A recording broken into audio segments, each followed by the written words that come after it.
Guys, I'm gonna say a hot take right now. Girls, pretty cool. Some of the most important people in my life are women. You know, we got Mai Sakurajima, my first love. We got Marin Kitagawa, who made me realize that I love e-girls. We got Nino Nakano, who made me realize that I love girls that would want to kick me in the balls. We got Anta Kamaki, who is the best waifu in Persona 5, don't comment otherwise. And we also have my mom, who saw me graduate high school and now is questioning why her son wants to talk about anime titties all the time. You know, and a lot of guys want a girlfriend. I know that I do, but I just haven't found the right one. yeah, of course. And some guys maybe even want two or more, and that's where the harem archetype comes into play. Some of the funniest animes that I've ever watched are harem anime. Like, I love the concept. It's fun. You get to choose your girl that you're rooting for, and it's just a blast. But what if you had 100 of them? And that is the basic concept of this show, the 100 girlfriends who really, really, really, really love you. And I saw this trailer on Crunchyroll's Instagram because I try to keep up to date with all the latest anime trends, and I was like, oh, this sounds very interesting, this sounds right on my alley, and you know I had to see it. I mean, what was I not gonna do? Not watch it like a reasonable person? Get out of here, have you seen my YouTube channel? Let's just jump right into how this anime is a classic, a masterpiece, if you will. You see, there's this guy named Rentaro Aijo who has been rejected 100 times, and the whole show opens up with him being brutally rejected. Aijo-kun, 私も気さくで明るくて誠実で誰にでも優しいそんな愛情くんのことが好きなんだけどなぜか恋愛対象としてはヘドが出るようなのごめんなさい確かな手応えからのヘド Boy, I can relate to that. So he's like, well, I might as well pray to God, and he meets the God of Love, and he explains how everyone has one soulmate in their life. How everyone will have their special person, but Rentaro, he's different because he's gonna have 100 soulmates. Rentaro thinks this is cool, but you know, he only wants one, and I as a normal person would. I mean, 100 seems like a lot of women to handle, but like if I was polyamorous, I think I'd draw the line before I get to 100. And Rentaro tries to go live his day, but not before the God of Love tells him, hey, love can strike at any moment. You don't get to choose who your soulmate is, buddy. Now have fun. This is a lot of pressure to give to Rentaro. I know for certain that I would not be able to handle this pressure, but whatever. He brushes off. This is like, it's gonna be a joke. There's no way that I could have 100 girlfriends, right? He's just in denial. Until he meets Hikari Hazuno, the typical depiction of what a woman would be in the mind of a horny teenage boy up to 11. She acts dumb and cutesy to have Rentaro fall for her, and she is very, very down bad. And we also meet Karene Inda, the typical tsundere. She is very physically abusive, and there are very small moments in the show where she actually shows her feelings. Oh, I love that. Oh my gosh, that's so cool. All three of them lock eyes, and they realize they are destined to be together forever. This is a mechanic that lets us know what girl is becoming Rentaro's girlfriend. And the two are competing so hard just for Rentaro to fall in love with them. I mean, they try super hard, doing several sexy tactics and several tsundere tactics. They even went to the courtyard to try to like find a special four-leaf clover, because there's like rumors that if you give the person you love a four-leaf clover, they'll stay with you forever. And Rentaro, with his mind exploding, goes to consult the God of Love about which girl he should go after. And the God of Love tells Rentaro that he has to choose all of them. That's the law of love. And Rentro's like, oh, why is it? The God of Love tells him that, you know, kind of did a fucky-wucky. I was just watching TV. That was a 100 out of 100. And I accidentally kind of wrote my review on your soulmate sheet. Sorry, buddy. And Rentaro is mad at him, rightfully so. I mean, how could he be slacking on the job? I would never. Oh. And Rentro's like, whatever, I'm just gonna have one, and that's gonna be it. I don't want to deal with this stress. But the god of love says, no. If you don't, the other soulmates will have terrible lives, and if you don't date them, they'll all die. Sorry. And Rentro's like, fuck. Well, guess I'm in a harem anime now. And he realizes that he needs to confess to both of them immediately. So he takes the clover idea, and he gives it to both women. Hikari and Karane are like very, very confused. They're like, oh, hell no, you ain't doing this to both of us. But Hikari is more lenient. Is like, well, at least I could date him. And Karane is like, well, what fuck? She's gonna date him. I can't let him date her. So they start their mission to be a throuple, and they have a blast being together. You know, they eat lunch together. They play games. They even do a trifecta kiss. It's just peak. And the three of them end up going to the library to look for a cookbook, and everything was going swell until Rentaro locked eyes with Shizuka Yoshimoto. She's a shy and timid girl, or the Dandere type. She only speaks through the book Circlet Love Story, and it's just so adorable how she acts like my Kokoro, my heart. That Kokoro is hard in Japanese, so you didn't know that. But it's like melting, and it's just like... And her and Rentaro look for books in the library, and Shizuka ends up lending him her most prized possession, the book that she uses to communicate with. And the two end up becoming friends, and she starts to develop a little crush. And they keep meeting up to, discuss about the book like good friends would. But one day, Rentaro doesn't show up, and she's starting to get second thoughts. Maybe he's just sick, and she sees him two-timing, and that gets her into a huge depression. I mean, bro, oh my god, how could you fall for a two-timer? That's just crazy.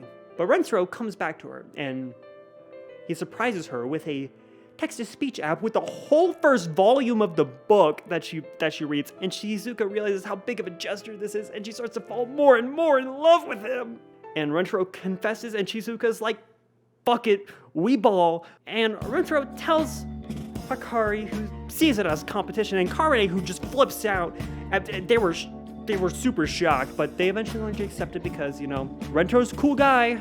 We gotta do what he says, I guess. And the party continues to have a great time together. They have a little bit of tickle time. Not sex, but tickle time. There's a distinct difference between sex and tickle time. And everything is going great until Rentaro forgot his phone in the classroom, and he locked eyes with Nano AI, a very deadpan and straightforward girl. She's very focused on her studies and efficiency, and she just gets to the point real quick. And the two eventually get partnered up in science class, and... Huh? That's so fucking hot. What the hell? Such dummy mommy energy that I'm going to cummy myself right now. And because of this action that she performed on Rentaro, she can't get him out of her mind. She tries to, do formulas of pi, counting it over and over in her head, but she just can't do it. And Nano confesses to try to get this feeling off her chest, and Rentaro accepts because he's like, hell yeah. But no, just rejects because she doesn't think that it's efficient to date. Goes against her whole character, even though that she's obsessed. But Rentaro convinces her to go on one date with him, an amusement park date, and they have a blast. They do a lot of good things there. They go on rides and other things that you do at an amusement park. It's been a while since I've been to one, and Nano realizes that she wants to be with Rentaro, and she kisses him. Saucy. And she joins the party. And at this point, no one is surprised anymore. They're just down to be part of this polyamorous ride. And they're all vibing together, having a great pool episode together, just having a fun time. And everything was going great until the five were passing the science lab, and Rentaro locks eyes with this babe in the science room. And he has to investigate, obviously, and he finds a lolly named Kusuri Yakuza. And that's not the dummy mommy that he saw, so he keeps investigating. She happens to try to get close with Rentaro for some reason, making some sciencey potions to try to make him fall in love with him, and he almost fucking dies from a seizure because she didn't put the ingredients right in the science formula, and she's kind of she fucked up.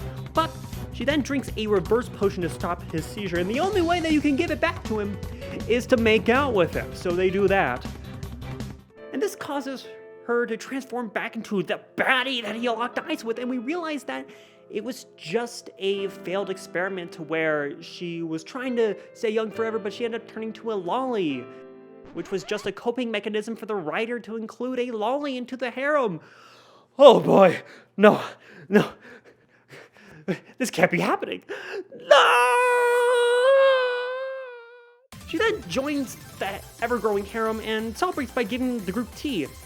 However, before she pours it, she left to go pee first. And the girls pour themselves some tea, but they pour the wrong tea. They poured the horny tea, and it turned them into kiss zombies where they only want to make out with Rentaro, which is honestly pretty epic. I mean, if I had a whole squad of women that would want to kiss me, I wouldn't say no to it. But Rentaro and Kasuri have to fix it though, because so a worrying thing is if they don't fix it in an hour, they'll just stay like this forever. And we gotta have some actual characters in the show, man. We just can't have dolls that they make out with. I mean, we gotta have some real woman characters, okay? We can't objectify women. That's just cruel, man. And it was a real struggle. You know, every corner they turned, you know, like a girl was there trying to make out. Oh, there's some lesbian action happening, and then oh no, Nano's capturing me and making out, and oh no, the show's ending. No. But don't worry, Kasuri found a way to save the day. She escaped, and she made her own potion because, you know, they're only after Rentaro because Rentaro's too fucking hot. And everything was back to normal. And because the group was all at peace, they decided to take part in this activity where one of them would be able to take a photo with the man of their dreams in a wedding style. Oh, sign me up. So they decided to compete with this Yakuza-type organization that tries to murder them. Bro, they were too intense, but with all their unique abilities, the Rentaro family ends up winning the competition.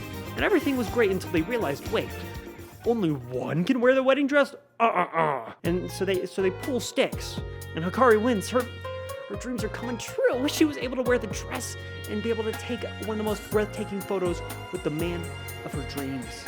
But then she drops this bombshell. Rentaro-kun, 私とお別れしてください. Which, this is crazy. She was in love with Rentaro. Why would you break up? Like this, she was super into him. Like what's going on? Oh no. But then we learn that she's being held captive in her house, about to be transferred to another school because her mom does not approve of Rentaro's polyamorous relationship. And Rentaro is very upsetty spaghetti about the whole situation, so he decides that he's going to break Hikari out, and the girls are all in. They're going to save Hikari too, in Love Mission Impossible. That is the actual title of the episode, I'm not making that stuff up. So they go, and they throw a ball. It gets taken by a cat. They almost get caught by security in the first 5 seconds of being there, but they find the pet door. And Nano uses her intellect to propel rocks at the right ankle to unlock the door, hurting her nail in the process. And they almost get attacked by the guard dog. But Shizuka is protected by the guard dog because she's too cute that the dog has to protect her.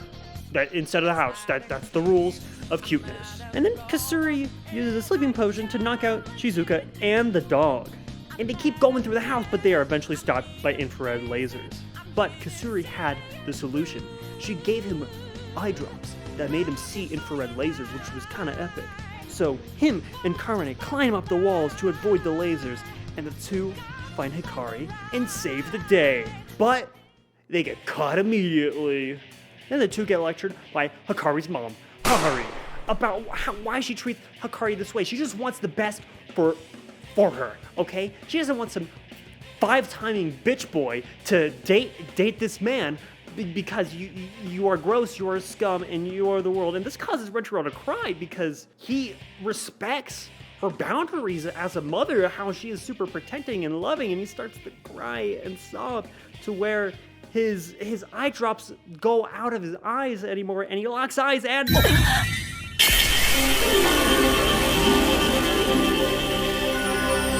This could not be any more degenerate than I could think of. Nevertheless, to make sure that Rentaro was capable of loving Hikari, Hahari put him through the most brutal ringer ever. A very specific lie detector. And Rentaro passed it with flying colors, proving to himself that he can love Hikari because he has so much love in his heart, and this makes Hikari fall in love with him even more.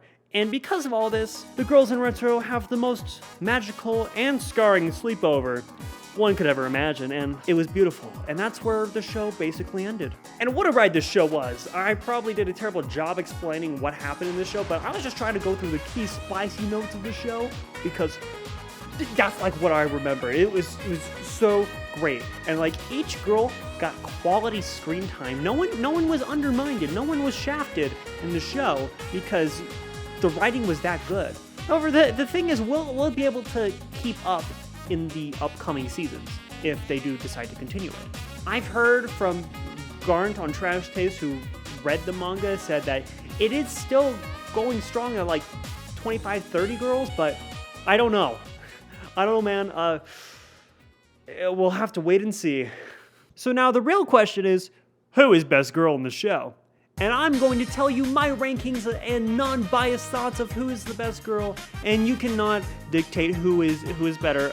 My thoughts are absolute because I'm Funny Guy on YouTube and you are not. At number 6 we have Kusuri, who is she's a lolly, and I'm not into lollies. She also wears a diaper in the show, and she canonically pisses in it, and I do not have a piss kink, so bottom of the list for me. Then we have Hikari, the mom, which she isn't awful. It's just like I'm not really into MILFs right now because I'm a little young. I'm 19 at the time of this recording, man. I don't want to date someone that's like my mom's age. That's kind of weird. At number 4 we have Hikari, who is basically like Hahari but just younger. So they're pretty similar on the list.